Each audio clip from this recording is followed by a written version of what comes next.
It's Victory Tuesday for the Miami Dolphins coming off their 27-21 win against the New York Jets. We will discuss the fallout.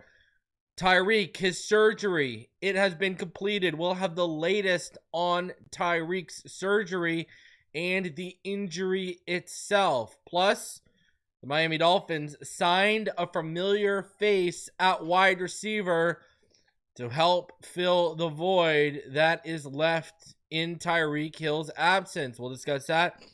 Plus, just minutes ago, the Miami Dolphins, they released a high draft pick from a couple years ago. We will talk about that and so much more. We'll look at the PFF grades, talk about the game. Got a lot to go over. Smash that like button. Subscribe if you are new. And as always, let's get into this.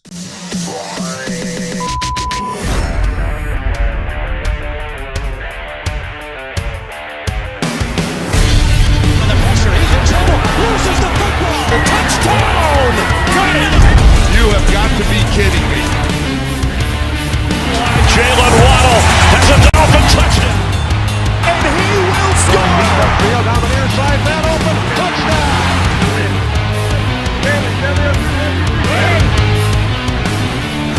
The run from Tua Tagovailoa.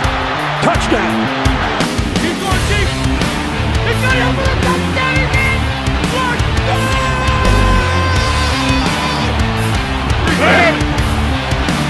Tagovailoa trying to make up for it, fires to the end zone, touchdown! Beautiful day to be a Dolphin fan. Let's go!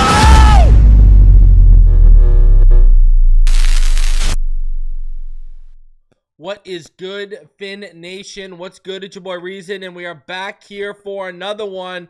It is Victory Tuesday.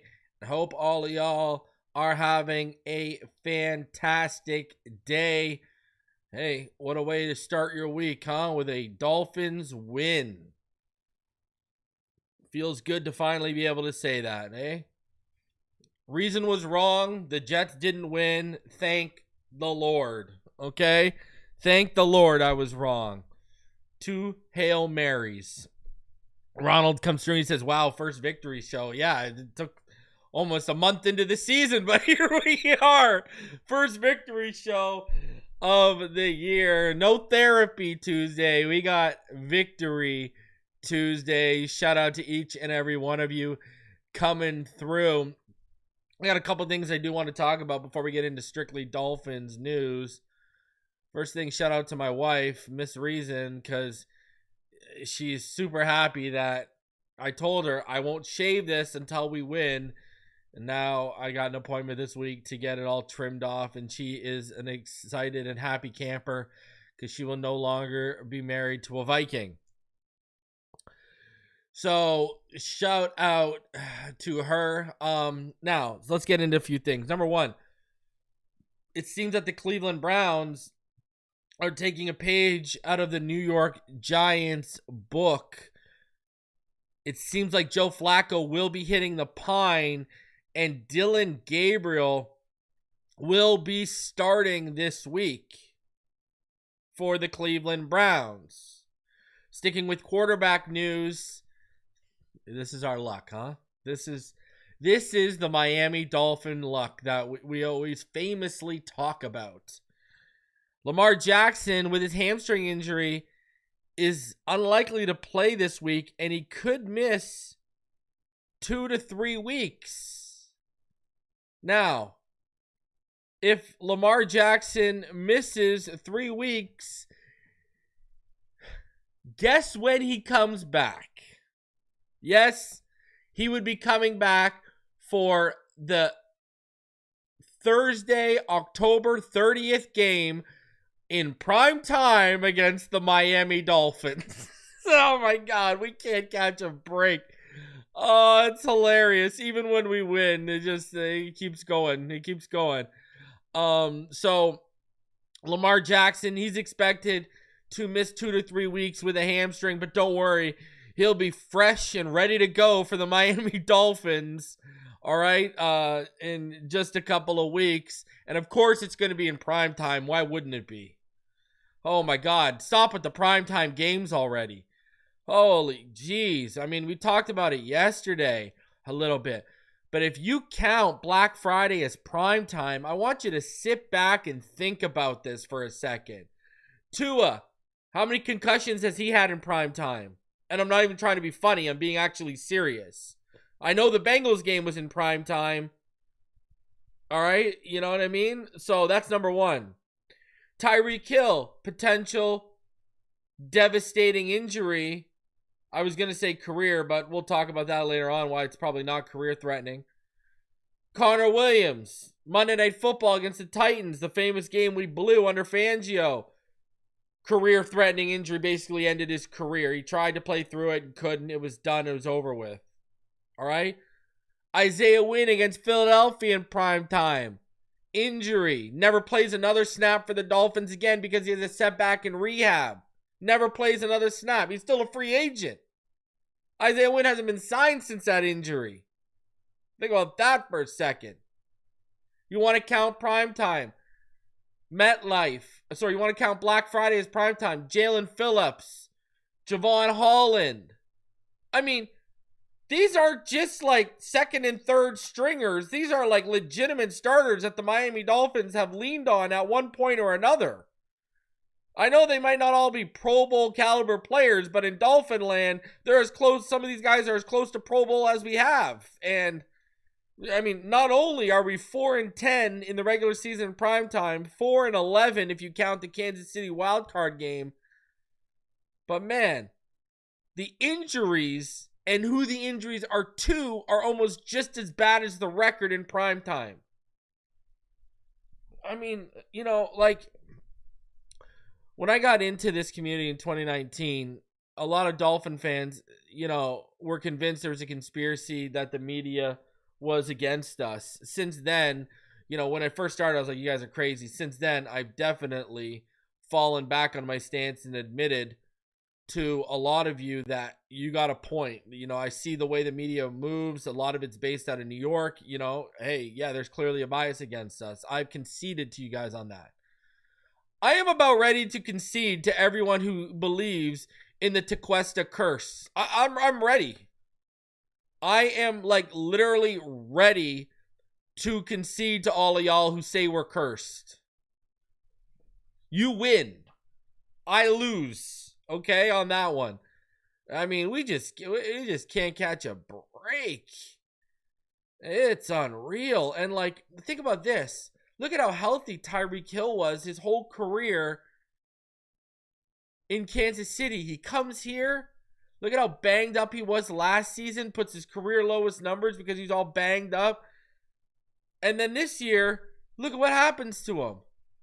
One of the most devastating injuries we've seen one of our players, you know, in Dolphins history. You know, one of the most dynamic players. We probably saw what made him dynamic go away last night on a simple play, too. Like, it wasn't like it was a play that was abnormal.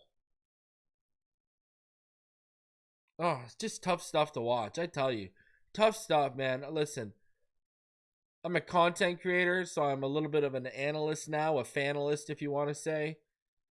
So I do have to take myself out of, as hard as it is, sometimes I do have to take myself out of those fan shoes and take off the fan glasses a little bit. If I do that, all I can think about is, man, poor Dolphin fans. Like, every year, whatever creator you pray to, insert creator name here, finds a new way to test us, finds a new way to hurt us, and finds a new way to bring us pain. Shout out to Tyreek Hill, man. I think we all had come to the conclusion that we all knew he probably wasn't going to be here next year, but no one wants to see it. No one wants to see his last snap as a Miami Dolphin be that. No one wants to see that. even there's people out there that probably hate Tyreek Hill and wanted him gone, blah, blah, blah, blah, blah. You know, if you wanted to see a guy, you know, basically end his career that way, you're sick. I mean, it's just an awful, awful situation. Just an awful situation. So, man, just wishing a speedy recovery to Tyreek Hill. This is an awful situation. Even in a positive of a win, such a big negative looming over it. So, shout out to Tyreek Hill, man. Whether you're here or not next year, I'm hoping for a speedy recovery, and I'm hoping you can get back to being the same player. And let's talk about what I saw last night.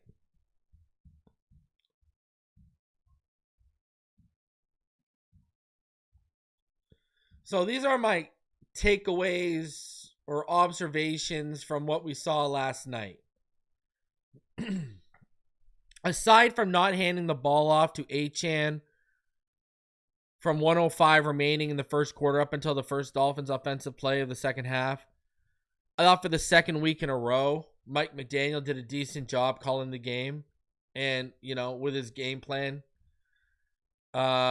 I'll tell you right now, I got a Patreon update for all of you that went up this morning. Do not mind that ESPN graphic. McDaniel is still calling the plays in Miami, not Frank Smith. But if you're a channel member or you're a Patreon, I've got an update for you guys that went up this morning.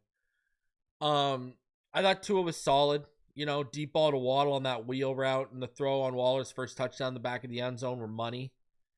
Looked good making throws on the move, too, when he was being bootlegged. Prayers up for Tyreek. If that's his last game as a Miami Dolphins player, what an awful way to go. It's time now for Jalen Waddle, Malik Washington, Nick Westbrook-Akine, and Taj Washington. They're going to have to step up. I think Darren Waller exceeded everyone's expectations in his first game, and I hope he continues to do that for the rest of the season. We need him. Another week, another showing of Devon Achane being the team's best player. He's a stud.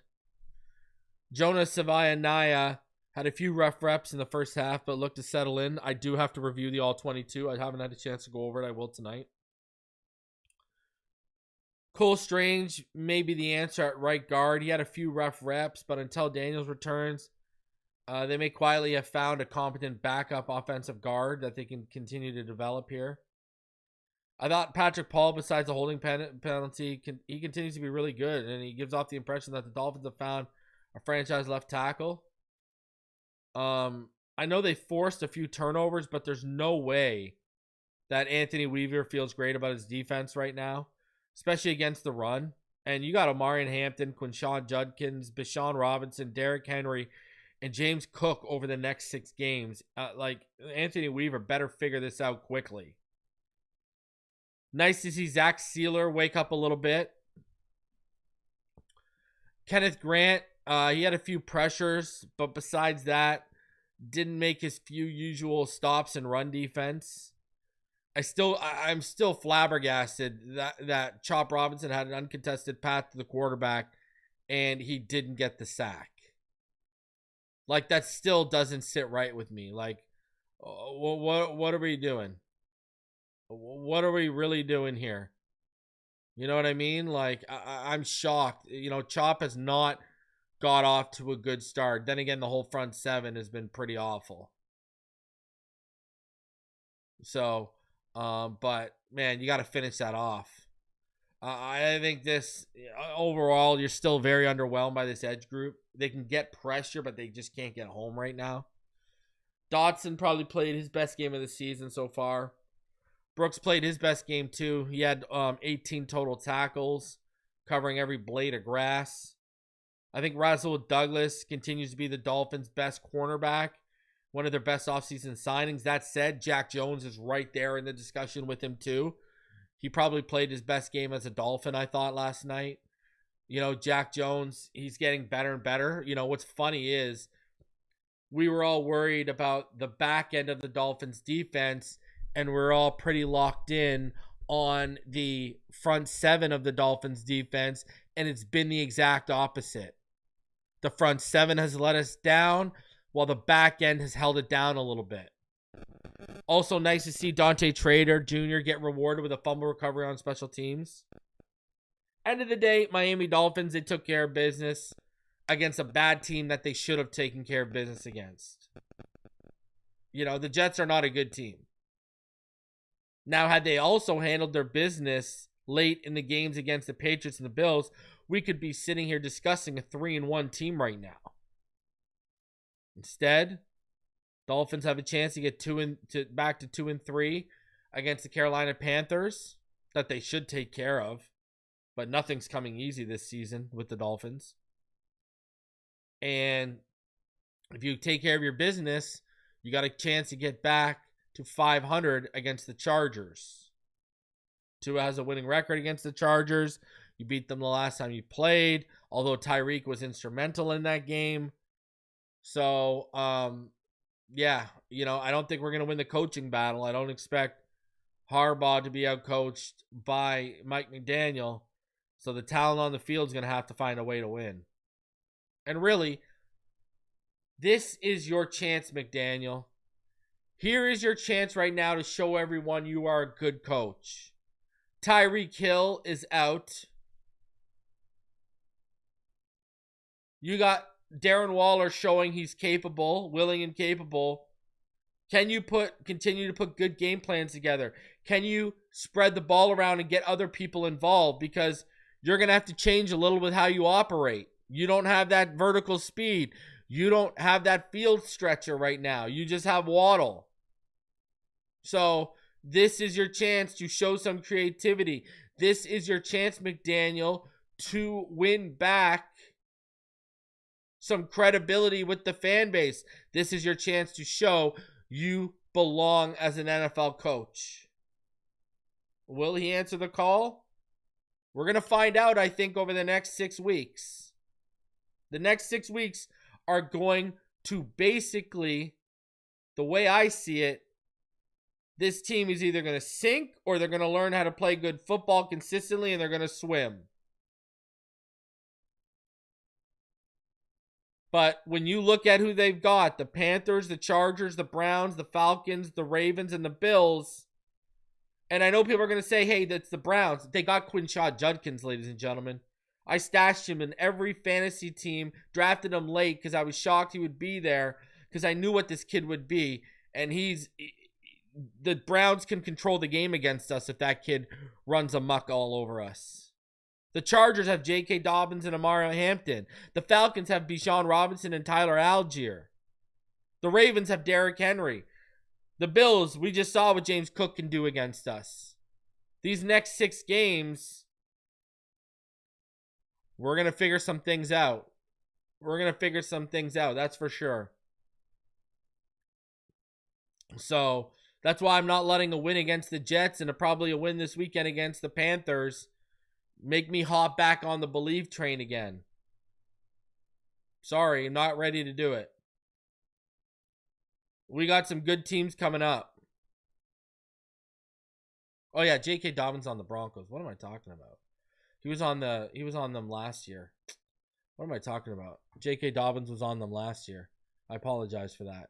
He's on the yeah, because Najee got hurt. They brought in Najee and Najee got hurt.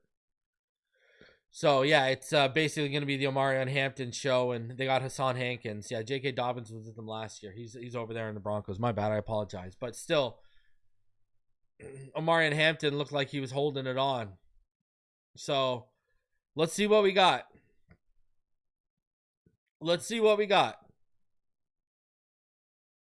I'll keep an open mind for now, but I'm not back on the believe train just because you beat the Jets. So, shout out to the sponsor of today's video. That would be Sleeper. You think you know football? Then try to turn your football knowledge into real money with the Sleeper app. The ultimate fantasy sports app that can turn game day into payday. Just download the Sleeper app and pick more or less on your favorite players with more stats than any other daily fantasy app. Just choose 2 or more of your favorite players from pregame or live. Pick more or less from the predicted stats. You could win up to 1,000 times your money if your picks win. Use promo code Phinside, and you'll get up to a $100 match on your first deposits. Terms and conditions do apply. See Sleeper's terms of use for details. Currently operational in over 25 states. Check out Sleeper today. Shout out to Sleeper. Now, we do it every week. We got to do it again. Who is the Jabroni of the week? Yeah, we won. Yeah, I could do Tyreek's knee for sure, but I don't think that's something to make fun of. That's a serious situation. Sorry, we got to come under fire again here.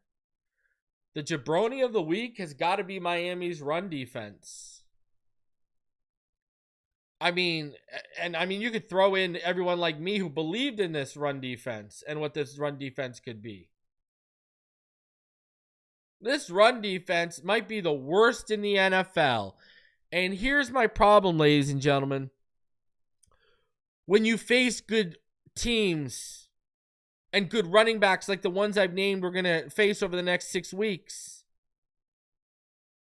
how can you expect to win? They're going to control the clock. They're going to control the pace of the game. They're going to take the will and the soul from your defense with every big drive that they run the football.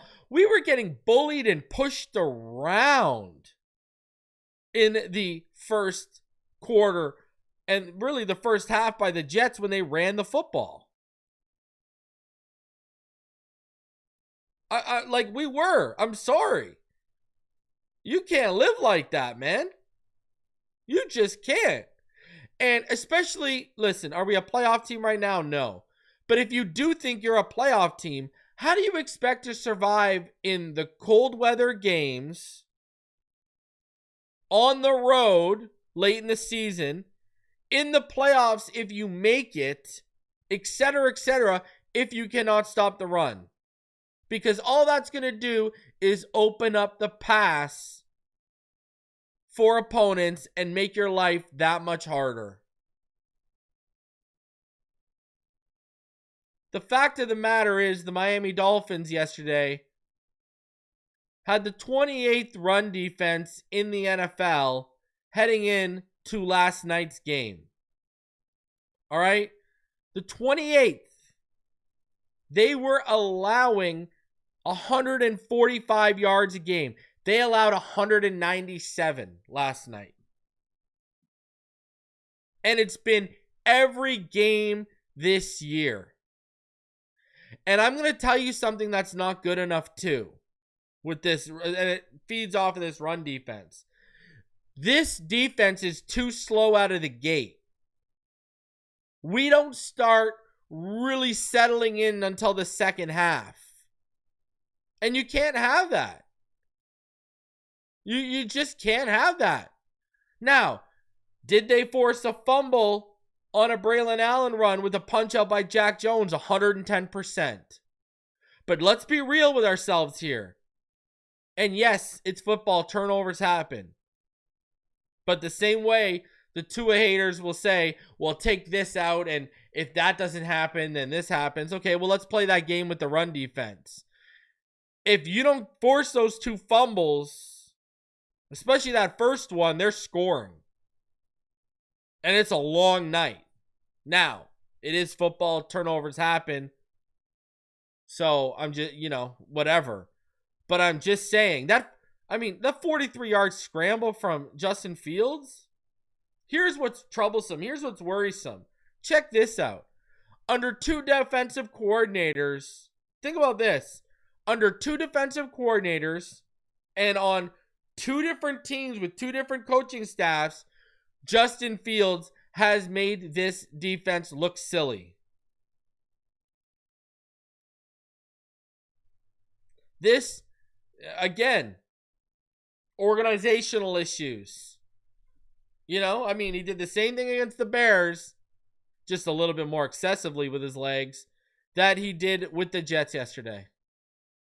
And that's under 2 different coordinators for the Dolphins at each time. You had to contain him and make him beat you from the pocket. Instead, you allowed them to make it a close game because they ran the football down your throat consistently.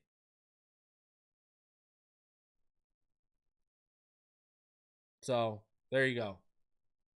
That's my jabroni of the week. The Miami's run defense, in hell, you can throw people like me in there who thought they were going to be one of the best in the league because they've been anything but. That front seven is brutal. So let's get into the snap counts from yesterday. A quick look at the snap counts right here. Just a few things I want to show you, especially defensively when we get into this. So Chop Robinson only had 22 snaps yesterday. He's only had 68 snaps over the first 48 games. His snap count has been diminishing. Dotson again seeing 100% of the snaps. Jack Jones out there for 100%. Jordan Brooks out there for 100%. I mean, Willie Gay got 3 defensive snaps. Ifeatu Melifonwu, he's getting his snap count diminished. He only had 18. Benito Jones, who has not been good this year, only had 13. Ashton Davis, the safety, seeing the most snaps out of anyone in that safety room. Next to Minkah Fitzpatrick, right? It's clear they're high on Ashton Davis. And Melifonwu, he's just not playing good football right now. Cornell Armstrong took 27 snaps. He's pretty much your primary slot guy right now. So, D. Eskridge only had 4 snaps. Tanner Connor only had 9 offensively.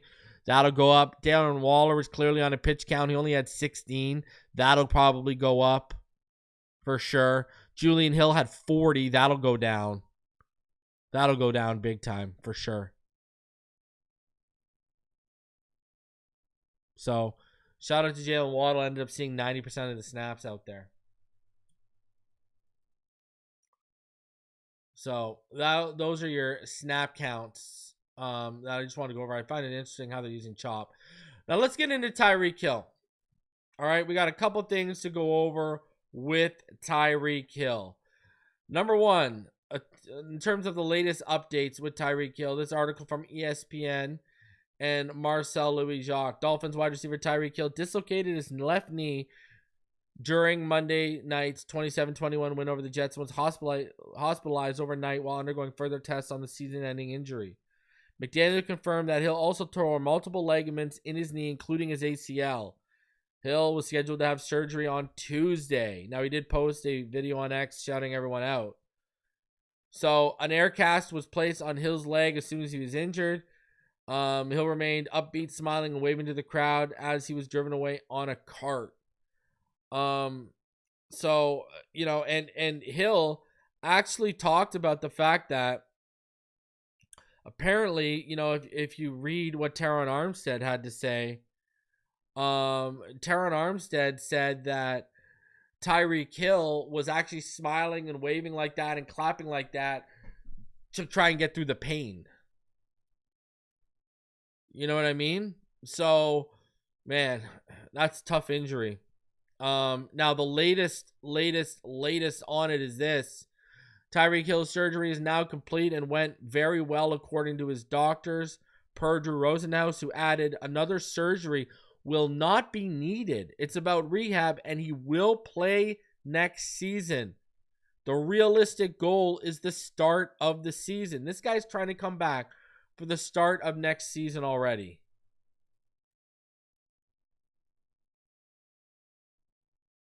So Tyreek Hill, his surgery is complete. A lot of us expected him to need multiple surgeries. That apparently is not the case whatsoever. And Tyreek Hill apparently is aiming to come back next season. I mean, all the power to him, but I don't see that happening. I don't think Tyreek Hill's ever going to be the same.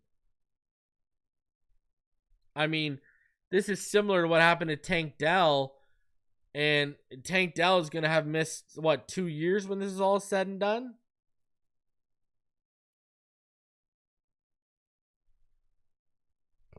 So, I don't know. Personally, I don't see any way he starts next season. I mean, you're talking about, what, 11 months? There is no way we just saw what we saw and you'll be back in 11 months. I mean, you're in your early 30s, brother. Your body just, unless you're an alien, your body just doesn't heal like how it used to. And even if you do return in 11 months, you're not going to be 100%. You're going to be nowhere close. You won't even be 80%. You'll probably be 60% if you return in 11 months. And then now you got to worry about, because you're rushing it, non-contact injuries. Like, man, get your body right. Now, I know why Rosenhaus is, exaggerating a little bit. It's because Tyreek Hill has no guaranteed money on his contract next year.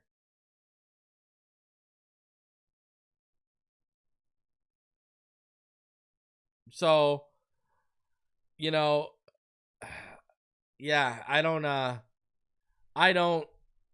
see how he's going to be back in a year. That is very, very optimistic.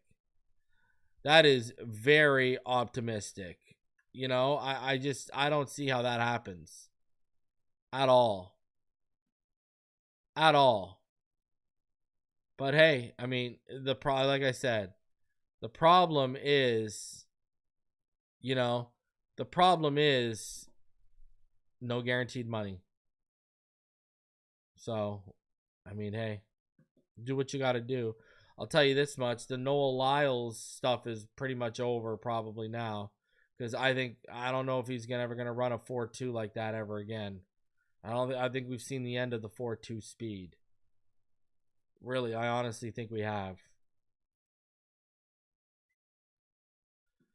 All right, on the flip side, with now a void, the Miami Dolphins, they are expected to sign Cedrick Wilson off of the Saints practice squad. As you remember, Wilson played in 2022 and 2023 in Miami. So with Tyreek Hill and the void he left, they're bringing back a familiar face. Now, people are like, oh, this is trash. What were you expecting them to do? This is a complicated offense. They had to bring back someone that they know could come in and pick it up right away. They had to.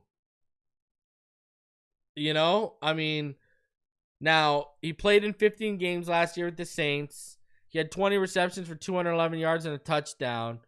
He played 30 games in 2 years for us. He only had 34 receptions though.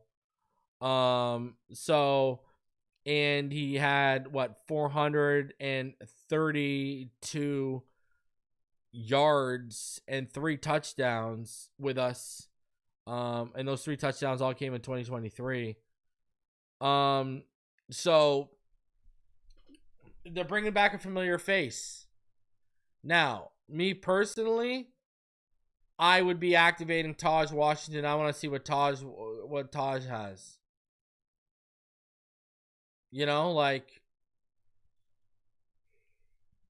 Cedrick. But can you fault them? I mean, they're not going to go out and trade for... I see people wanting us to trade for A.J. Brown. Come on, guys. I know A.J. Brown might not be happy in Philadelphia right now, but they're not trading for A.J. Brown. They're not going to give up what that takes for A.J. Brown. They want to move off of Tyreek. Before the injury, they wanted to move off of Tyreek in that salary. They're not going to trade more assets and add another heavy salary. So with what was out there, they did what they thought is the best move possible, which is bringing back a guy who's familiar with the coach, familiar with the quarterback, familiar with the settings and surroundings, familiar with the scheme, familiar with the playbook, familiar with what's going to be asked of him in terms of a blocking situations and such as well.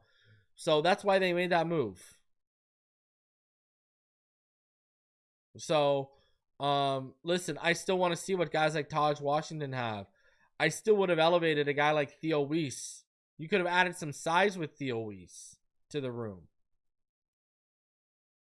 You know, like that's kind of what my thinking was. Let's keep rolling with the young bucks. But hey, I mean, you can't knock it. I mean, when you break it down to the basis of the move, it's a smart move. It's a safe move.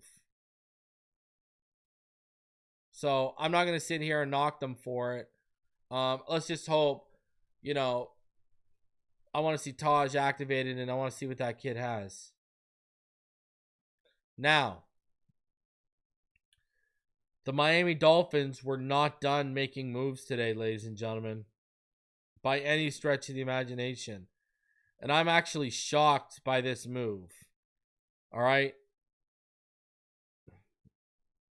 Check this one out. Just a little under an hour ago, the Miami Dolphins, they waived Cam Smith off the reserve non-football injury list. Now that means Cam Smith heads to waivers and will have to clear them if they want to put him on the practice squad. Your second round pick from 2023 has been waived. And I want you to think about how bad this must be for a team that's this desperate and has been desperate for cornerback help, that they waive you when you're a second round pick. Now, I've heard tons of stuff I'll tell you right now about this situation. You know, we can go back. You know I joked around about it, but, you know, Cam Smith, when he got here, you know, remember, he was one of the last rookies that signed his rookie deal in the NFL, not just with the Dolphins, but with the NFL. And the reason why was because this team was afraid of giving him money because of what they saw from him and what they heard from other players. He was a party guy. He was partying. He was, I've talked about this. You know, this guy was puffing the Magic Dragon. He was, him and Mary Jane had a great relationship when he got here. I know his agency was fronting him money before he signed his rookie deal because he needed to live and stuff. And even the original agency, I don't know if he's with them anymore. I don't think he is. But that original agency he was signed to, all right, they're the same one that have same agency Dalvin Cook is with. Guys and gals, I mean, even these people thought the stuff I would hear that his own agency thought of him was not great. And that falls on Chris Grier. The talent was clearly evident, but no one had more access to more information on Cam Smith than Chris Grier, whose own son was on that South Carolina football team. I don't know, the talent was clearly evident on tape, for sure. It was first round talent when he put it together. But, and I don't think we ever put him in a great position. He's not a zone guy. He excelled, if you watch the South Carolina film, in pressing and in man. We weren't a great fit for him under Weaver in zone. So, but nonetheless, I digress here a bit. That's got to fall on Weaver. Because I can sit here and tell you, this kid's got great tape. This kid's got first-round talent. But I don't have the access these NFL teams do to the colleges and to the people and their families, and to really do an extensive background check. And then when you look at the access Grier had through his son, how do you screw this one up? So that's got to fall on Chris Grier. Being waived only a few years later. Remember, now it worked out. We got Achane in the third. But remember, McDaniel wanted to take Achane at that pick. He didn't want to take Cam Smith there. He wanted to take Achane. He was right. So, but That's got to fall in Chris Greer's lap. No one else. No one else. So, yeah. Hey, let's go. Good stuff. Good stuff. Cedrick Wilson's here. And, I mean, you know, I will give him credit where credit's due. Going off and signing Cole Strange and benching Keon Smith immediately. Moving off of Cam Smith this quickly. At least they're admitting their faults. So, you know, I guess bravo on that on that situation, you know. Pat you on the back for that. So, let's get into the grades. All right, these are your PFF grades from this week against the Jets. All right, let's get into these. All right, so offensively, your highest graded player was Tyreek Hill. Darren Waller was number 2. Listen, I love Tyreek, but how was Darren Waller not number 1? This guy had 16 reps, and look at what he did with those 16 reps. Julian Hill was number 3. Dwayne Eskridge was number 4. Jalen Waddle was number 5. Cole Strange actually had the 6th best PFF grade and the highest grade of anyone on the offensive line. Look at that. Go figure that out, huh?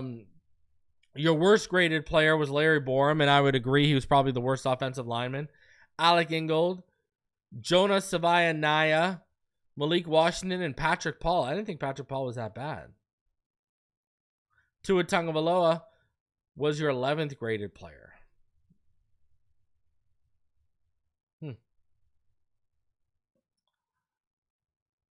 When you look at Tua and you break things down here, he was 3 for 4 when he was targeting the intermediate level over the middle of the field, and the intermediate right, he was 2 for 3. Short, he was 2 for 2 to the left, 6 for 10 to the middle. Behind the line of scrimmage, he was 1 for 1 to the left, 3 for 4 over the middle. When he was kept clean, he was 12 of 17 for 1 touchdown. He had a 70.6 completion percentage for 125 yards and a touchdown. He had a 111.2 NFL passer rating. His time to throw when he was kept clean, 1.99 seconds. That's crazy. When Tua was under pressure, though, and that was on 10 dropbacks, he was 5 of 8 for 52 yards, a touchdown. He had a passer rating of 120.8, and his time to throw was about 3.75. So he only had 1 turnover-worthy play, and that's when he was kept clean.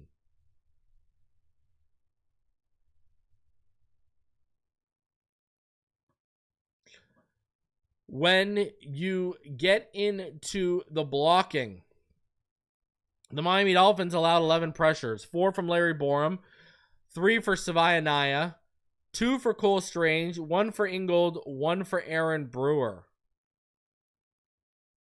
So 11 pressures allowed, but no quarterback hits or sacks.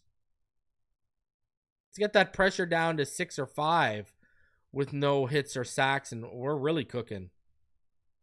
Defensively, your top graded player was Rasul Douglas. Number 2 was Jack Jones. Minkah Fitzpatrick was number 3. Willie Gay on 3 snaps was number 4. Jordan Brooks was number 5. Your worst graded players were Dante Trader, Chop Robinson, Kenneth Grant, Ashton Davis, and Matthew Butler, with Jalen Phillips rounding out the bottom 6. You look at the pressures. Phillips had 4 pressures. Chop Robinson had 3. Bradley Chubb had 3. Kenneth Grant had 2 pressures. Zach Sealer had 2. Butler had 2. Brooks had 2. Judon had 2. And Melifanu, Dotson, Ashton Davis, Benito Jones, Jack Jones, and Rasul Douglas each had 1. So Kenneth Grant didn't have any run stops. We had been getting 2 or 3 run stops a game over the first 3 weeks, but he did have 2 pressures yesterday.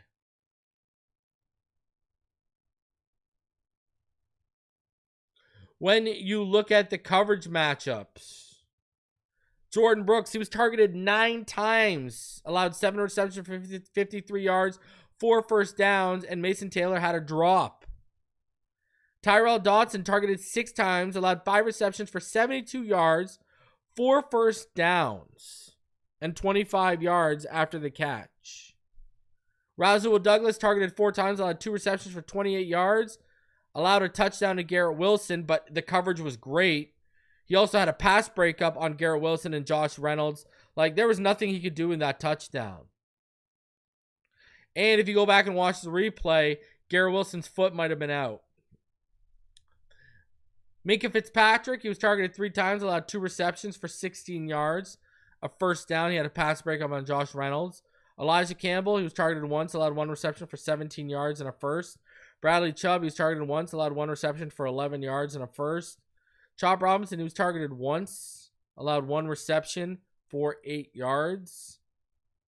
Cornell Armstrong was targeted once, allowed 1 reception for 10 yards to Mason Taylor. Jalen Phillips was targeted once, and he made that pass breakup on Garrett Wilson. So those are your coverage matchups and PFF grades for week 4. Now, when you get into the passing charts from week 4, Justin Fields, he was 20 of 27, 226 yards, a touchdown, and 0 interceptions. You look at how he was spreading the ball around. Yeah, he had that touchdown to Garrett Wilson in great coverage, but he only threw the ball twice beyond 20 yards. In fact, he only threw the ball 5 times beyond 11 yards. So that's Justin Fields' passing chart. Pretty quick, pretty short, pretty simple. Tua Tagovailoa wasn't pushing the ball much deeper by any stretch of the imagination. Tua Tagovailoa didn't have a single throw over 20 yards, according to Next Gen Stats. So everything was, within 17 yards and upwards. So not really pushing the ball downfield, but he finished 17 of 25, 177, and 2 touchdowns to 0 interceptions. So that's interesting when you look at how the ball wasn't really being pushed a ton down the field. When you look at the Next Gen Stats, longest completed air distance, Tua Tagovailoa 33.3 yards, Justin Fields 42.3 yards.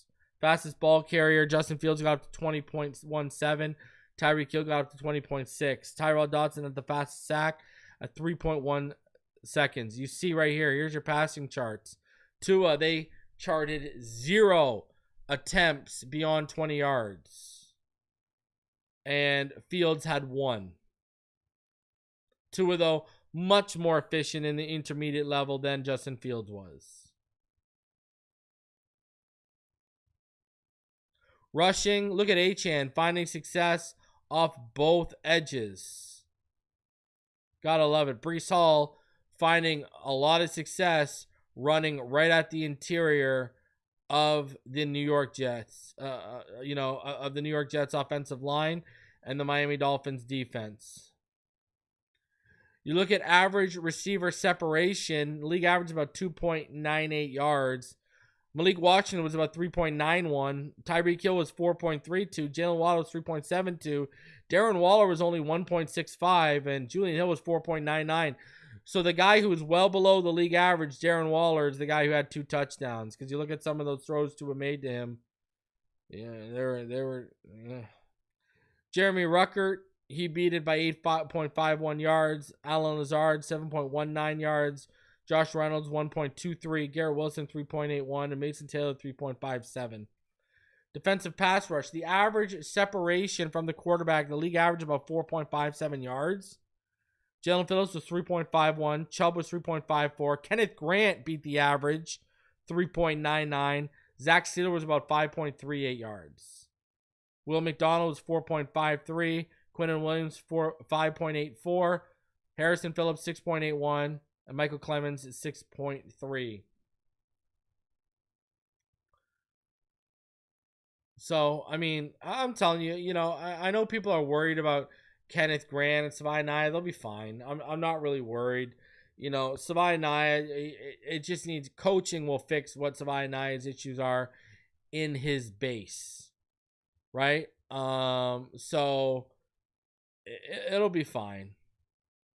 It'll be fine. I'm not overly worried today. I'm not overly worried with it by any stretch of the imagination. I think he'll be fine. I think both will be fine.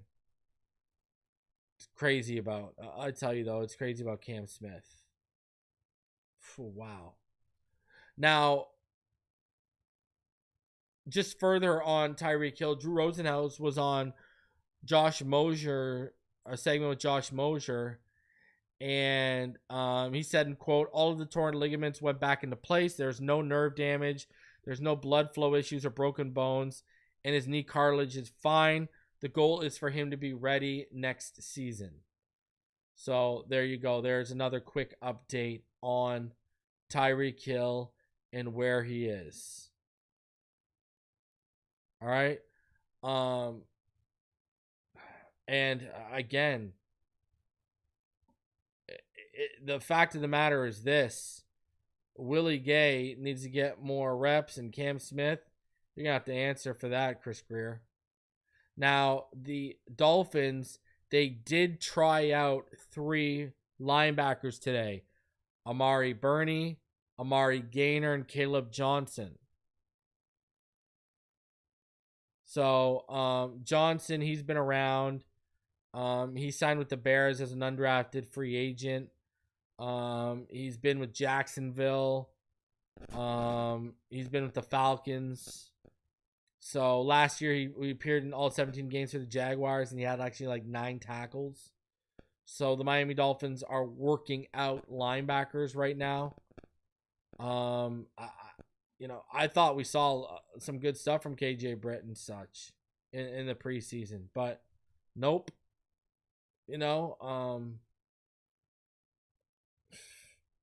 Nope.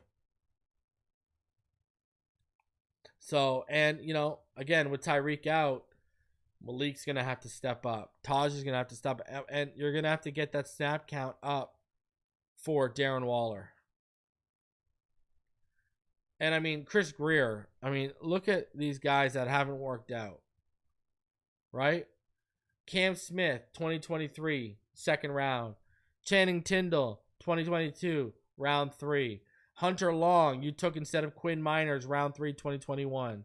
Noah Igbenogany, 2020, round 1. Michael Dieter, 2019, round 3. Charles Harris, 2017, round 1. We're not even going to get into the Cordrea Tankersley pick in 2017, round 3. These are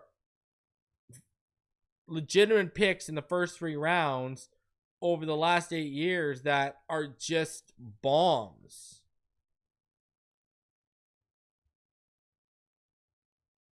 Just not good enough. And he's got to at some point answer for this. You know what's also crazy about Lamar Jackson being out? The Ravens wanted to draft Shedeur Sanders, but he told them not to take him because he didn't want to be stuck behind Lamar Jackson. Shedeur Sanders would be starting this week. Instead, Dillion Gabriel is apparently starting in Cleveland. Kind of crazy. Kind of crazy how that all played out, isn't it? So, we'll see. We'll see.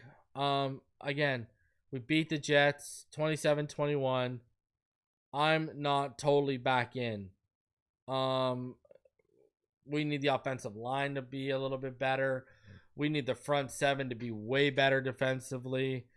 We got to find some semblance of a run defense.